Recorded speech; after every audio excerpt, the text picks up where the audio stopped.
Welcome to APL में आप सभी का स्वागत है। अभी थिएटर में रिलीज़ हुई है फिल्म छावा और मैंने थिएटर में जाके ये छावा देखी and I am really impressed by Chhaava.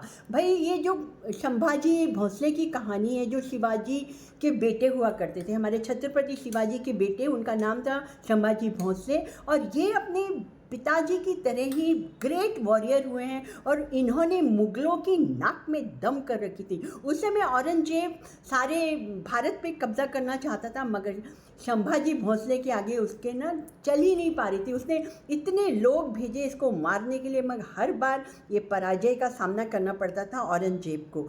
तो ये कहानी इतने ग्रेट वॉरियर की है। वैसे मुझे अभी तक संभाजी भोंसले के बारे में ज़्यादा पता नहीं था। मतलब he is not very popular character, पर ये फिल्म देख के हमें लगा कि he is so important and so brave warrior. उसको देख के तो मतलब सल्यूट करने का दिल करता है भाई। और इसको ये शिवाजी सावंत के नावल पे बनी है ये फिल्म और इसके डायरेक्टर हैं लक्ष्मण उदयकर। तो डायरेक्टर साहब ने बहुत अच्छा काम किया है, पर इसमें ना जो फाइट सीक्वेंस है वो तो देखते ही बनते हैं। मतलब इतनी जो हमारी जो आजकल टेक्नोलॉजी इतनी अच्छी हो गई, तो इतने अच्छे फाइट सीन कंपोज किए हैं। पर मैं एक ही बात कहना चाहूँगी कि फ़ाइट सीन बहुत रिपीटेटिव से हो जाते हैं एक समय के बाद। इतनी सारी फाइटें हैं कि कैरेक्टराइजेशन में थोड़ी कमी सी दिखती है मुझे लगता है कैरेक्टर को ओवर शेडो कर गई है इनके फाइट सीक्वेंस। वैसे इसमें विकी कौशल ने जो संभाजी भोंसले का रोल किया है, उनको तो मैं सल्यूट करूँगी। उन्होंने अपना जी जान लगा दी है, मतलब बोलते हैं ना, तन मन धन सब लगा दिया है। And Vicky Kaushal, you are great, आपने बहुत अच्छा काम किया है। आपने जिस तरह से डायलॉग बोले, आपकी आंखें जैसे बोलती हैं और आपके जो फाइट सीन आपने किए हैं बहुत ही अच्छे हैं। और इसका जिन्होंने भी साथ दिया है, जो भी एक्टर इनके साथ हैं, इनके मतलब एक है विनीत कुमार जिन्होंने पोएट का रोल किया है, जो संभाजी भोंसले के राइट हैंड रहते हैं। इसके बाद आशुतोष राणा, बहुत सारे मतलब अच्छे अच्छे कैरेक्टर हैं, सभी ने अपना रोल बखूबी निभाया है। रश्मिका मंदाना है इसमें, वो इनकी वाइफ बनी है शिवाजी संभाजी भोंसले की। मगर मैं कहना चाहूँगी कि औरंगजेब का जो रोल किया अक्षय खन्ना ने, वो वैसे है ना, मतलब मुझे कई बार पता नहीं डायरेक्टर ने उनको प्रेजेंट ऐसे किया है कि अंगूर खा रहे हैं, कुछ स्वेटर बुन रहे हैं, अजीब से बैठे हुए हैं। और अक्षय खन्ना की आंखों में वो टेरर नहीं दिखता है, जैसे वो औरंगजेब है ना, ऐसे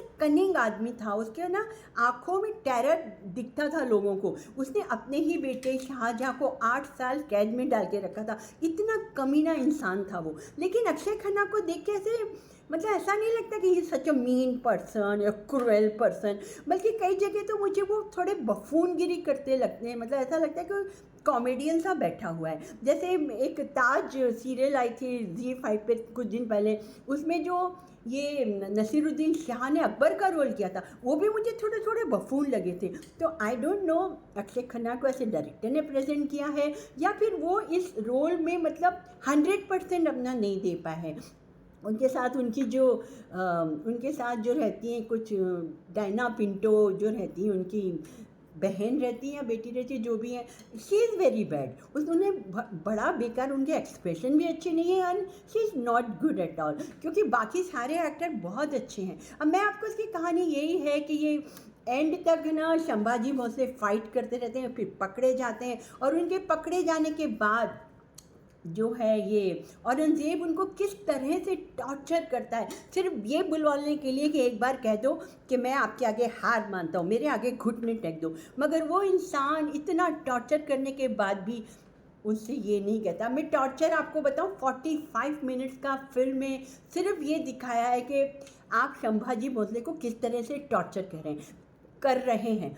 अब ये ऐसी कोई है ना, वो तो नहीं है कि कोई सस्पेंस है कि आप कहेंगे आप कहानी में इसका जिक्र क्यों हुआ। इसमें सस्पेंस कुछ नहीं है, जो भी ये फिल्म देखने जाएगा उसे पता होगा कि एंड में संभाजी हार जाएंगे और वो मर जाएंगे। तो मैं टॉर्चर के बारे में बात कर रही थी। इसमें उनको हाथ काटते हैं, ज़बान काटते हैं, आंखें निकाल लेते हैं और बड़ी बड़ी जंजीरों से जकड़ते हैं, उनके ज़ख्मों पे नमक लगाते हैं, क्या उनके नाखून निकाल लेते हैं। ऐसा सब देख के ना थोड़ी मुझे दहशत सी हो गई।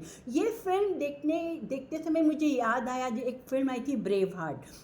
जिसमें मेल गिब्सन थे, वो है ना विलियम वॉलिस का रोल किया था उन्होंने, स्कॉटलैंड के वो फाइटर हुआ करते थे, उनका भी सेम तरह से एंड होता है, उनको भी ऐसे ही गला काट रहे हैं और हाथ काट रहे हैं, क्या क्या कर रहे हैं, ये सब टॉर्चर दिखाया गया था। तो इस तरह से ये जो इसमें संभाजी भोंसले को इस तरह से टॉर्चर करते देखना, थोड़ा मतलब आपको अपना ब्रेव हार्ट करके जाना पड़ेगा, क्योंकि आसपास मेरे जो भी लेडीज़ थी बाहर निकल रही थी वो यही बोल रही थी, हाय हाय हमें तो पता होता कि इस तरह से दिखाएंगे तो हम देखते भी नहीं। तो एक लेडी ने मुझे बताया कि अरे मैडम ये तो फिल्म में तो कुछ नहीं दिखाया है, उसको तो इतना ज़्यादा टॉर्चर किया था, उसके बॉडी के पार्ट काट काट के ना नदी में बहाए थे, कहाँ यहाँ वहाँ फेंके थे।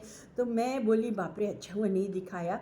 खैर एंड में मतलब ये था कि वो बेचारे मर गए लड़ते लड़ते, पर औरंगज़ेब के दिल में एक वो रह गया कि इस आदमी को मैं हरा नहीं पाया, दैट इज़ हमारी विक्ट्री। और बाद में औरंगज़ेब का क्या हाल हुआ तो वो तो आपको सबको पता ही है। तो गाय विकी कौशल ने जो काम किया है, उसके साथ जितने भी सपोर्टिंग एक्टर हैं, सब ने बहुत अच्छा काम किया है। आप ज़रूर जाके देखें थिएटर में छावा, क्योंकि ऐसे फिल्म देखना एक एक्टर के लिए भी बहुत एनकरेजिंग होता है कि उसने जो इतना अच्छा काम किया है तो लोगों ने उसे अप्रिशिएट किया है। और आई एम वेरी हैप्पी कि छावा इज़ डूइंग वेल। अब आप थिएटर में अगर ना देख पाएँ तो जब ये OTT पर आए तब ज़रूर देखिएगा, क्योंकि छावा जैसी फिल्में हमारे यहाँ बनती हैं तो एक बहुत अच्छा लगता है, हमें ना हिस्ट्री के बारे में भी पता चलता है, और एक है ना अंदर एक जज्बा होता है कि यार जो दुश्मन है ना उनके साथ तो कभी मतलब उनके आगे मत झुको। तो छावा हमें ये सिखाती है। डायरेक्टर सर आपने जो लक्ष्मण उदयकर हैं बहुत अच्छा काम किया है। आप थोड़े फाइट सीक्वेंस थोड़ा कम कर देते, मतलब हर 10 मिनट के बाद एक फ़ाइट आ रही सेम टाइप की, तो बेहतर होता। लेकिन फिर भी आपने जो फिल्म बनाई है, प्रोडक्शन वैल्यू इतनी अच्छी है, फिल्म के कलर्स बहुत अच्छे हैं, आपको उस पीरियड में ले जाते हैं, आपको लगता है कि हम भी तलवार लेके लड़ने कूद पड़े। तो गायल आप छावा देखें, मुझे बहुत अच्छी लगी है। मेरी APL की तरफ से मैं उसे दूंगी 3 रेटिंग। तो अब मैं आपसे बहुत जल्दी मिलती हूँ। अब तो है ना जो हमारी चैम्पियन ट्रॉफी के मैचेस शुरू हो गए, तो उनके मैं आपको अपडेट दूंगी संडे को। इसके बाद कंटिन्यूसली 4 मैचेस की मैं अपडेट देती जाऊंगी, और बीच में मौका मिलेगा तो फिल्म और वेब सीरीज़ और के बारे में भी बात कर लूँगी। तो गाइस दुआओं में मुझे याद रखें, अपना ध्यान रखें, मेरे YouTube चैनल को सब्सक्राइब करें। आपसे बहुत जल्दी मिलती हूँ, तब तक के लिए बाय बाय।